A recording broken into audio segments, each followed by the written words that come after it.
Now, on historyradio.org, a short story by Michael Henrik Wynn, entitled Deception, read by George Snow.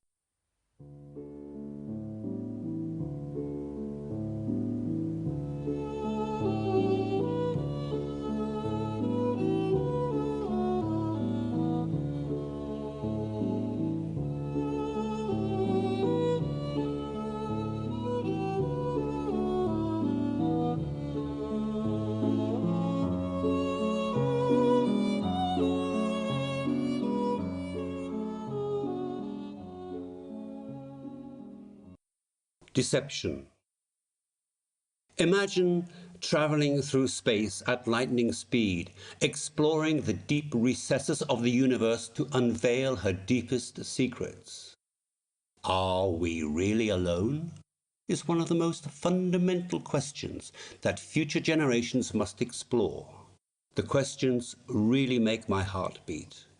Somehow, the notion of that grand future, of all those limitless possibilities, make me relax, bringing balance to a boring life. I am a social worker, you see, for a private company. I make rounds helping old people, geezers, hags, and cripples. Perhaps they need something. Then I will provide it for them. I will even wipe their bottoms if they need it.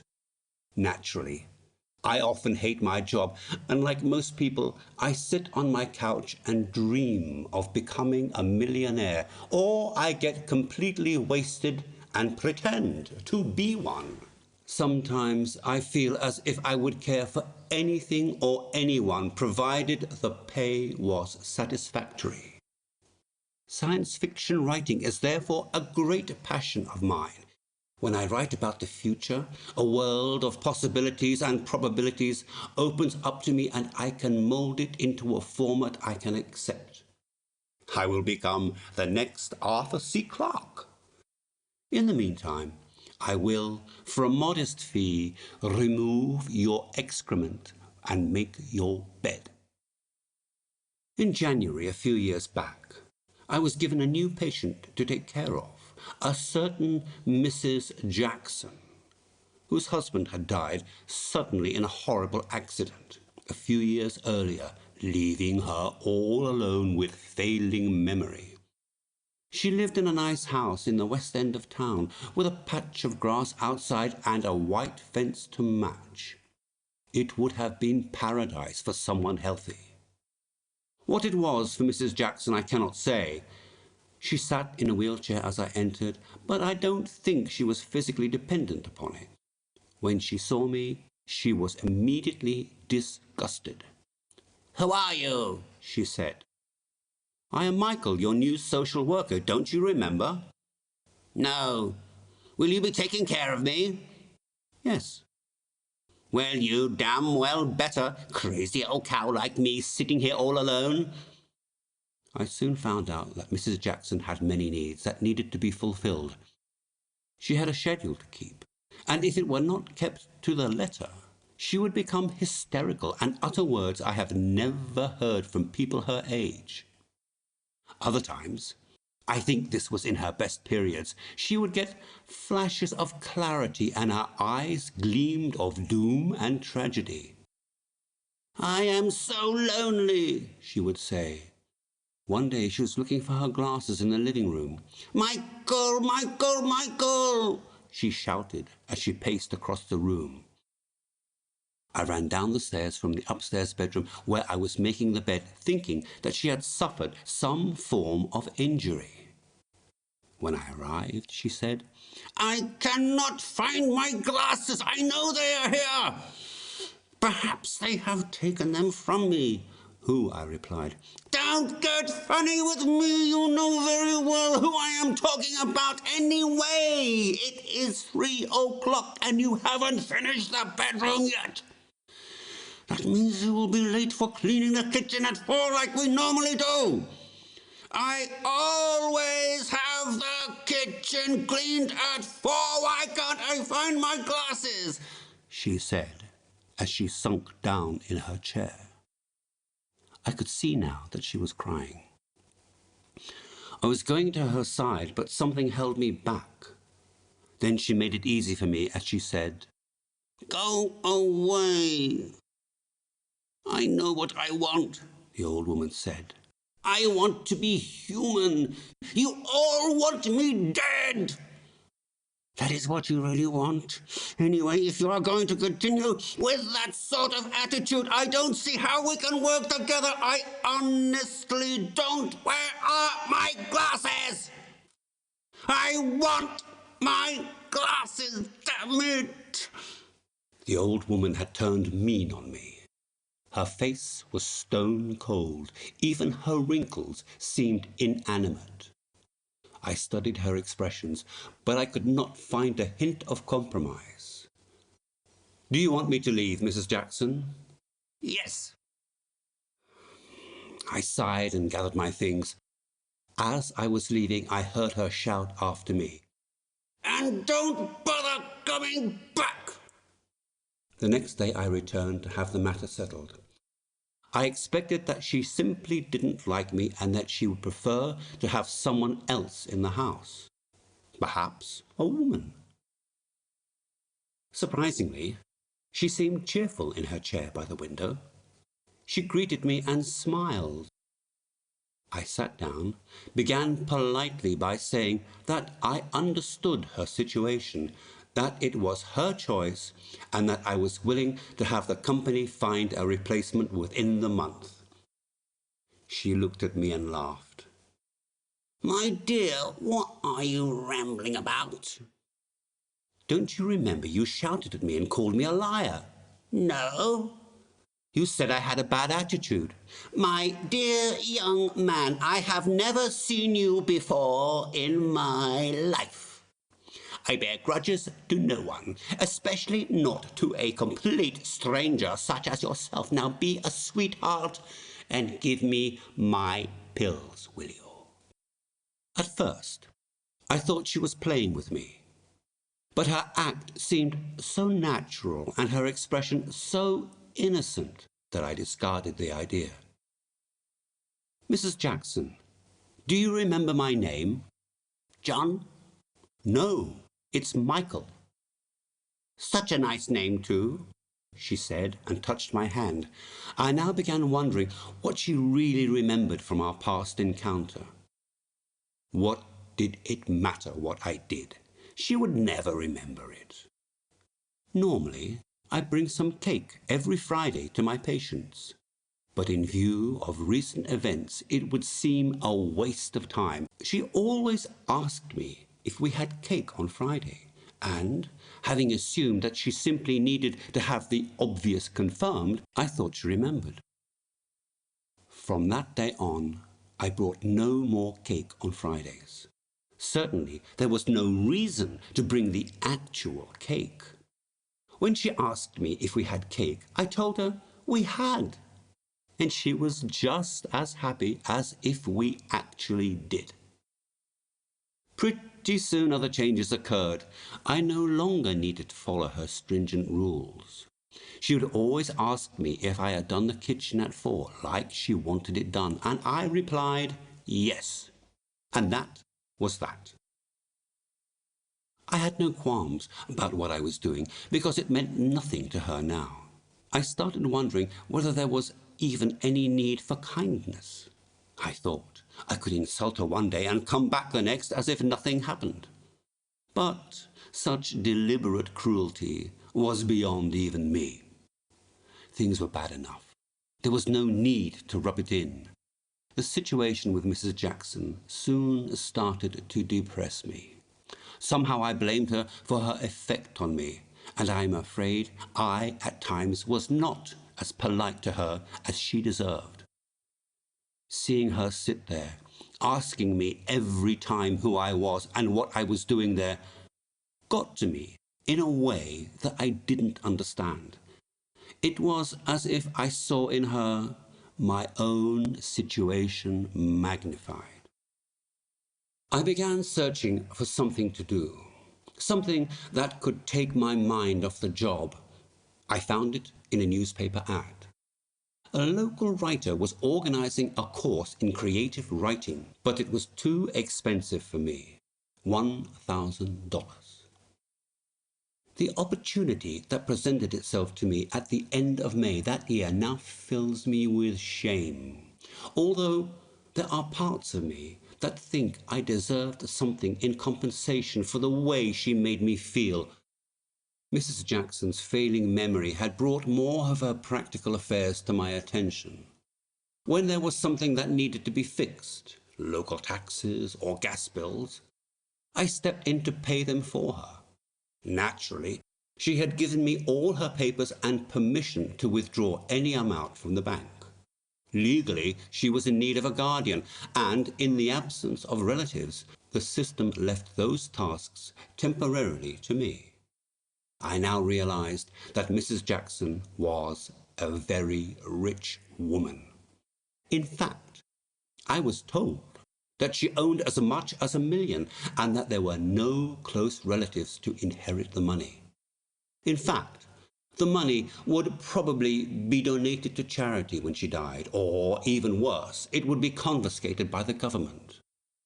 $1,000 to her was nothing. It was a drop in the ocean. I would get my writing classes and I would be a better nurse to her. She might actually want that. Surely, in the end, this was something that I did for her too, seeing that she was helpless and needed constant assistance from strangers. It was a tip. Yes, that's what it was. The next day, I withdrew the $1,000 from her account and enrolled in the writing class. I was very excited at first. I never thought that I would have any kind of talent for writing. I never compared myself to the great writers, but I thought that I might actually be able to write for the mass market, rather than for the sophisticated critic, who it was impossible to please anyway. The classes took place every Friday at some shabby downtown haunt.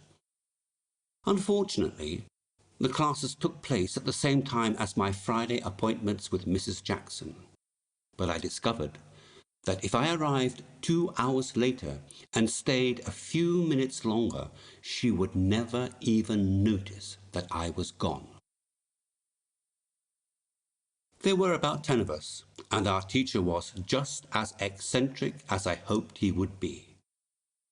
Everybody knows that anyone who tries to teach writing to others must be certifiably insane.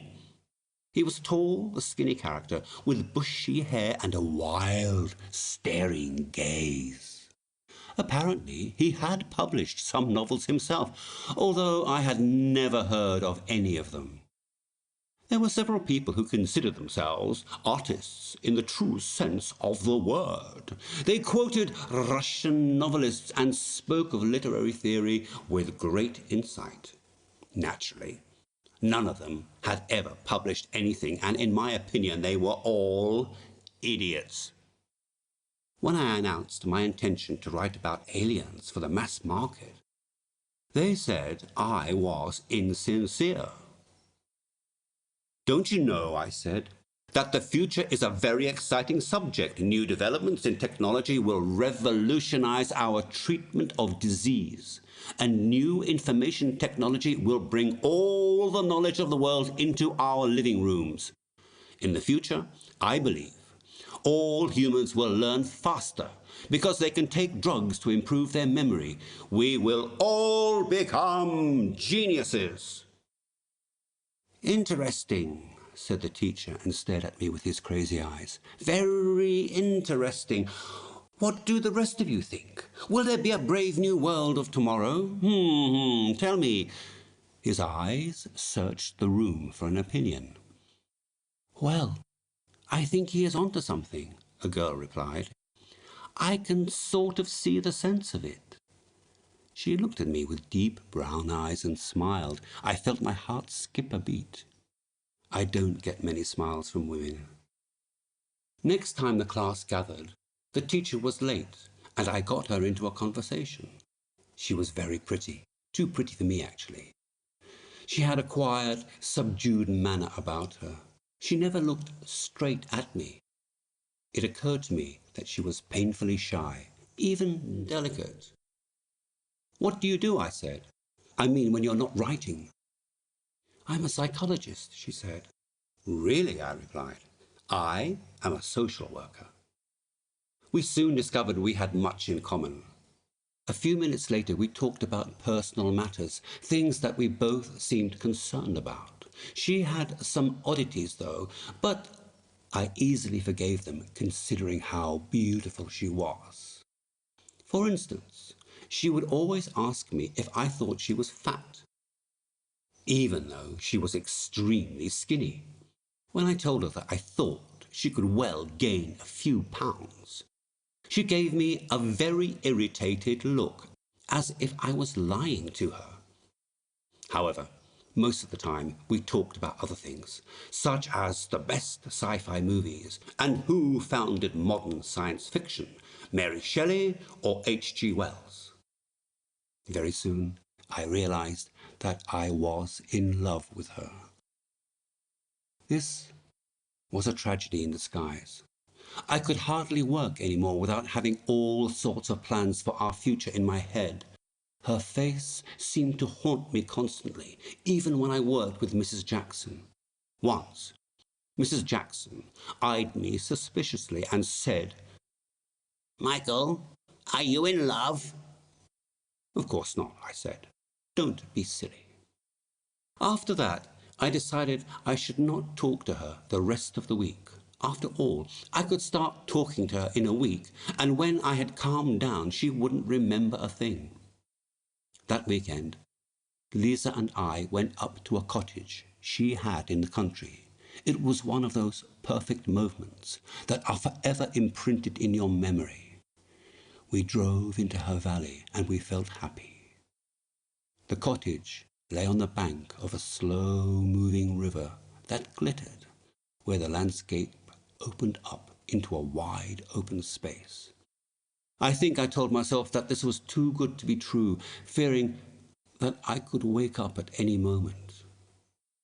The following week we met regularly, and it goes without saying that I partly neglected my duties with Mrs. Jackson. However, she did not suffer any distress in the sense that her physical needs were ignored. She had food, her house was clean, and she never complained. Lisa and I had now become intimate, and I cherished the memory of her naked body, elegant and dexterous as it was. I could sit by myself and think about it for hours on end. Sometimes I would catch myself in red-handed apathy, and at those occasions I would humour myself with the idea that the senile Mrs. Jackson and I, after all, were not much different, comfortably seated in our chairs, staring into oblivion. My writing classes were now drawing to a close. I think we had about a week left. To be honest, I had not produced much. Lisa had found an expression for her obsession with dieting and produced the first draft of a book for overweight women. I had only produced the first draft of a story about time travel. Our teacher, however, now declared the course a complete success. Someday, he predicted, several people in our class would win the Nobel Prize, and then we would be grateful for the advice he had given. I think he was just making excuses for our obvious lack of talent, but I went along with it because I wanted to close on a good note. Lisa and I had made plans for travel to Europe. It was a kind of honeymoon for us. We wanted to travel to France and make love like they do in all the clichés. However, the journey was quite expensive. I had not told her any details about my financial situation. I barely got by on my present salary. The truth was that not only did I not make enough money to live in the dream world we wanted, my house was heavily mortgaged. I therefore asked for extra hours at work. I would stay with Mrs. Jackson the whole week and help her in any way I could. It would be much easier if she had one person to relate to, instead of all the people that she had coming and going all week. Perhaps she would remember my name. I assured my employer that that would be very unlikely. One day, Mrs. Jackson came to me and asked me to get some medicines from the pharmacy. They were very expensive, but she would give me the money like she usually did.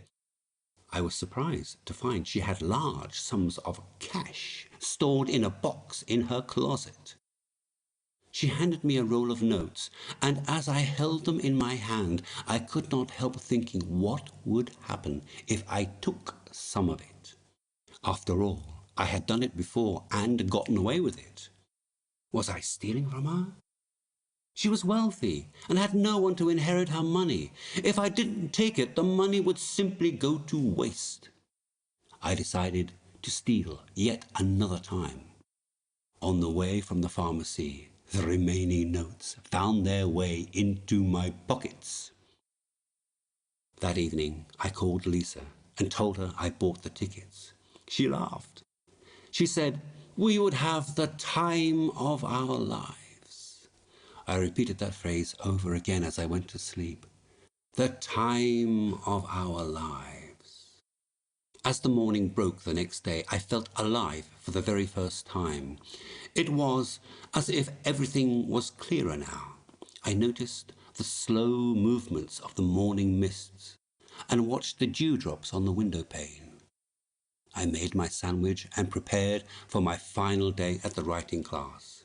It was, ironically, Friday, and we were having a cake baked by our mad teacher. I took the bus through the city as usual, but found that traffic was especially annoying this morning. Cars, streetlights, and sirens seemed to conspire against us in a futile attempt to nag me. But nothing could touch me now. I got off the bus and made my way through the crowded park to the building and classroom. As I entered the classroom, I found everyone in a strange, almost quiet mood. "Hi, guys," I said defiantly. "Guess what?" "Michael, you'd better sit down. Something has happened. Have you not heard about the accident? They are dead." "What do you mean they are dead? Who is dead? When did they die?" "This morning in a car crash, Lisa and her sister." "You're lying, they are not dead." "Yes, they are. Ask anyone." I looked at their faces, and they all nodded. "But I have made plans. We are going to Europe. I have bought the tickets. The worst thing about it is I can't get a refund now. They don't give refunds on cheap tickets. And I know they like traveling. Most people like traveling. It's not like I am an astronaut or anything. Imagine going on a spaceship to the moon or something. I just like to see new things, you see." They all gave me a strange look. My hands suddenly started shaking. I was unable to control them, so I stuffed them in my pockets. I began laughing at my own clumsiness. "Those damn hands," I thought. "Well, I have something to do," I said. Got up, nodded reassuringly to them, and left. I shall not bother you with the details of my sorrow. It is, after all, not much different from that which most people experience at some point in their lives. It took me about a month to compose myself. I then took up my job for Mrs. Jackson, who still sat in her chair by the window. "Who are you?" she said as I entered. "I am your social worker. Michael is my name," I said. "Don't you remember?" "No."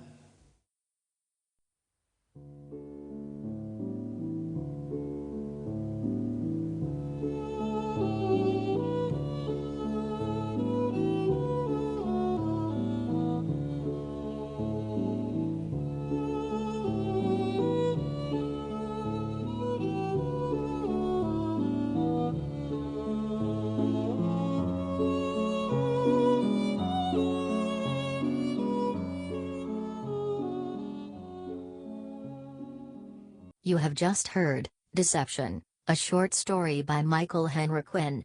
The reader was George Snow. This is historyradio.org, a free radio stream promoting knowledge of literature and history.